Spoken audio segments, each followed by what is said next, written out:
या कार्यक्रमाचे प्रायोजक जॉइंट्स क्लिनिक.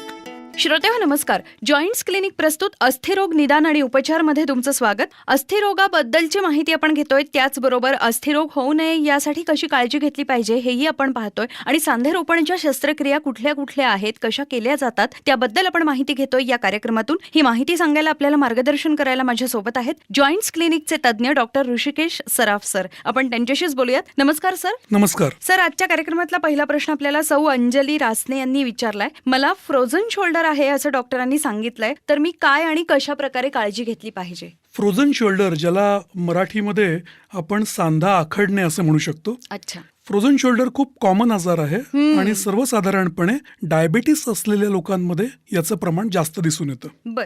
फ्रोझन शोल्डरमध्ये एक्झॅक्टली काय होतं तर आपल्या खांद्याची जी हालचाल आहे ती कमी कमी होत जाते. सुरुवातीला पेशंटला वरून काही काढायचं असेल, जसं की दोरीवरून कपडे काढायचे असतील किंवा मागच्या खिशातून पाकिट काढायचं असेल, तर अशा गोष्टी जमत नाहीत आणि मग हळूहळू त्यांच्या खांद्याच्या सगळ्याच हालचाली मंदावत जातात. बर.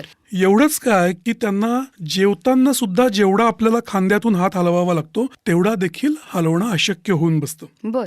परंतु फ्रोझन शोल्डर हा आजार जितका गंभीर आहे तितकाच त्याचा उपचार अत्यंत सोपा आहे. अच्छा. वेळीच निदान जर का झालं आणि पेशंटने रोज नियमित एक्झरसाइजेस जर का केल्या, खांद्याचे सगळे व्यायाम केले, तर हा खांदा मोकळा होतो.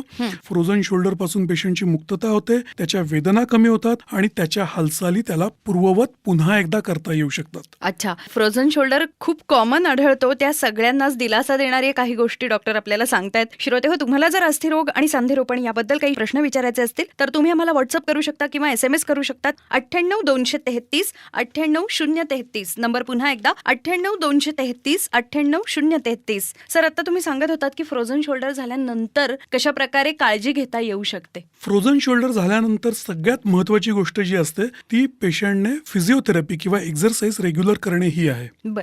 जर का पेशंटला डायबिटीस असेल तर त्या पेशंटने शुगर कंट्रोल करणे अत्यंत महत्वाचं आहे. बऱ्याच वेळेला असं लक्षात येतं की पेशंट फ्रोझन शोल्डरसाठी म्हणून येतो आणि त्याला आम्ही जेव्हा विचारतो की डायबिटीस आहे का, तर पेशंट म्हणतो की नाही, मला डायबिटीस नाही, माझे शुगर नॉर्मल आहेत. बर. आणि मग सहज म्हणून आपण जर का पेशंटचं ब्लड पाठवलं तर त्याच्यामध्ये शुगर लेवल्स खूप वाढलेले असतात. 200-300 पर्यंत शुगर लेवल जास्त असतात आणि पेशंटला आपल्याला डायबिटीस आहे ही गोष्ट माहितीच नसते. अरे बापरे.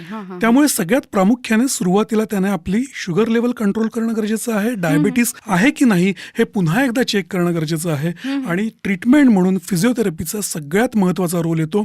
रोज फिजिओथेरपिस्ट कडे जाऊन त्याने एक्झरसाइज करायला पाहिजे. हे खूप महत्वाचं आहे की फिजिओथेरपिस्ट कडे जाऊन त्यांच्या मार्गदर्शनाखाली ते व्यायाम केले पाहिजे. एक्झॅक्टली. कारण बऱ्याच वेळेला काय होतं की पेशंटला आम्ही जेव्हा सांगतो की तुम्हाला फिजिओथेरपीची गरज आहे, एक्झरसाइजची आवश्यकता आहे, तेव्हा पेशंट फिजिओथेरपिस्ट कडे जातो, एक्झरसाइज शिकतो आणि तसं तो घरी करण्याचा प्रयत्न करतो. अच्छा. पण फ्रोझन शोल्डर मध्ये जितकी तुमची मुवमेंट होत असते त्याच्या पुढे तुम्हाला हळूहळू प्रेस करावं लागतं, हळूहळू तुमची मुवमेंट वाढवावी लागते. ही गोष्ट आपली आपण करू शकत नाही, दुसऱ्या कुणीतरी ती आपल्याकडून करून घेतली तर आपला खांदा लवकर मोकळा होतो, लवकर मुवमेंट्स येतात आणि हे सगळं फक्त फिजिओथेरपिस्टच्या मार्गदर्शनाखाली होऊ शकतं.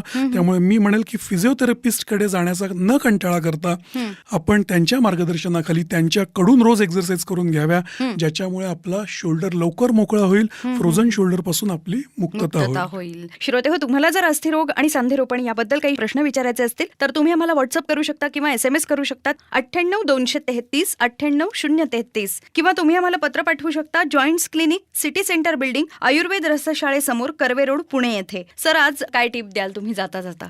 आजची टीप एक्झरसाइजच्या बाबतीमध्ये आहे. अच्छा. सगळ्यांनी सकाळी उठल्यानंतर आपल्या पायाच्या बोटांपासून आणि आपल्या हाताच्या बोटांपासून सगळ्या लहान लहान सांध्यांची रोज पूर्ण हालचाल होते की नाही बघावं. सोपी गोष्ट आहे. आपले बोट पूर्ण वळतायत की नाही, रिस्टची सगळी मुवमेंट होते की नाही, एल्बोची होते की नाही, शोल्डरची होते की नाही, नीची होते की नाही, हे जर का आपण बघितलं तर आपल्याला फ्रोझन शोल्डर होतोय का, आपली मुवमेंट कुठे कमी झाली आहे का, हे वेळीच लक्षात येऊ शकतं आणि वेळीच आपण त्याच्यावरती उपचार घेऊ शकतो. नक्कीच. अस्थिरोग निदान आणि उपचार मध्ये आज इथंच थांबूयात. पुन्हा भेटणार आहोत नवीन केस घेऊन पुढच्या भागात. तोपर्यंत नमस्कार. नमस्कार. या कार्यक्रमाचे प्रायोजक होते जॉइंट्स क्लिनिक.